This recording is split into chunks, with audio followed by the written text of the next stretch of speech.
plupart des enfants québécois avaient peur du monstre sous leur lit ou du bonhomme 7 heures. Mes monstres à moi étaient mes voisins, les Syriens.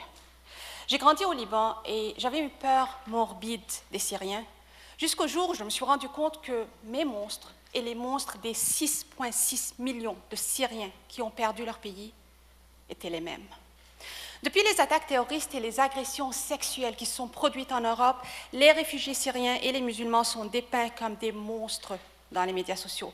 Et ces histoires de monstres vont terrifier nos jeunes des sociétés d'accueil. Ils risquent non seulement de redouter ces nouveaux arrivants, mais aussi de les rejeter et de les exclure pour se protéger. À travers ma recherche, j'ai essayé de comprendre comment développer un mécanisme d'autodéfense chez nos jeunes des sociétés d'accueil.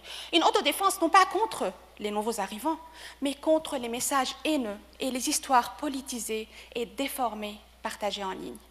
J'ai donc rencontré 42 jeunes entre 16 et 24 ans de plusieurs pays d'accueil comme le Canada, la France, la Belgique, l'Allemagne, la Grèce, le Liban. Et durant nos rencontres, les jeunes avaient remarqué que les réfugiés étaient déshumanisés dans les médias sociaux. Ils étaient considérés comme des problèmes à résoudre plutôt que comme des individus qui voulaient faire partie de notre société. Et ces jeunes étaient convaincus qu'entrer en dialogue avec les gens qui s'opposaient à l'arrivée des réfugiés servait absolument à rien, du fait que ces gens étaient contrôlés par le racisme, par l'intolérance, par l'islamophobie, mais surtout par la peur de l'autre. Mais après plus de 150 heures d'entretien en profondeur avec ces jeunes, je suis arrivée à un résultat auquel je ne m'attendais pas. À travers l'entrée en dialogue, ces jeunes ont eu une révélation. Ils se sont rendus compte que non seulement ils étaient capables de contrôler comment les messages et les histoires partagées en ligne pourraient les influencer, mais aussi qu'ils avaient un rôle clé à jouer dans l'écriture des histoires qui doivent être partagés. Et en comprenant ceci, leur mécanisme d'autodéfense contre les messages haineux commençait à se développer.